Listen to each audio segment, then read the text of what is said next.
În urma solicitării de propunere a Erasmus plus Sector Skill Alliance, CIS a fost conceput ca proiect transnațional cu o durată de 4 ani, susținut de Comisia Europeană și își propune să realizeze o abordare sectorială a dezvoltării competențelor blockchain. Blockchain se află în centrul strategiei Uniunii Europene de a avansa transformarea digitală, aducând beneficii societății, întreprinderilor și economiilor.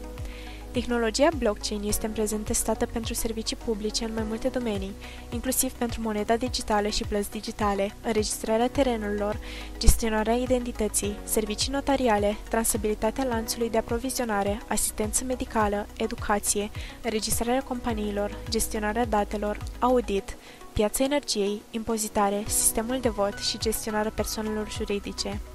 În calitate de parte a Alianței pentru competențele sectoriale, CIS răspunde cererii de competențe blockchain și de tehnologii de registre distribuite, DLT, în Europa. Tehnologia blockchain oferă utilizatorilor siguranța că datele lor înregistrate sunt sigure. În cea mai mare parte, DLT este un sistem de gestionare a bazelor de date distribuite, în timp ce blockchain este o tehnologie fiabilă a informațiilor care utilizează proceduri de consens și înregistrare secvențială a datelor într-o configurație asemănătoare a unui lanț, de unde și termenul de blockchain. Angajatorii se confruntă cu un deficit de profesioniști calificați, care împiedică sectorul să-și dezvolte întregul potențial. Sectorul european de blockchain se confruntă cu lipsă de talente, cu presiunile concurențiale la nivel global și cu o legătură limitată între educație și piață, care înseamnă un răspuns redus al educației formale la noile cerințe de la locul de muncă.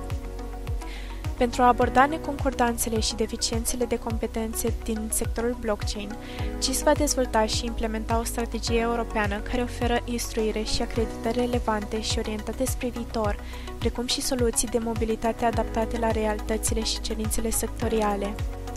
Ca atare, se va crea o calificare sectorială legată de noul profil ocupațional specific blockchain, pentru a stabili cerințe educaționale comune pentru abilitățile blockchain din întreaga Uniune Europeană.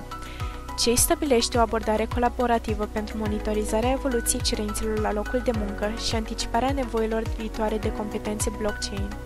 pentru a acționa ca un mecanism de informare de avertizare timpurie pentru dezechilibre între cerere și ofertă și, de asemenea, definește cerințele ocupaționale la nivelul Uniunii Europene pentru forțe de muncă blockchain, abordând fragmentarea pe piața muncii în acest domeniu.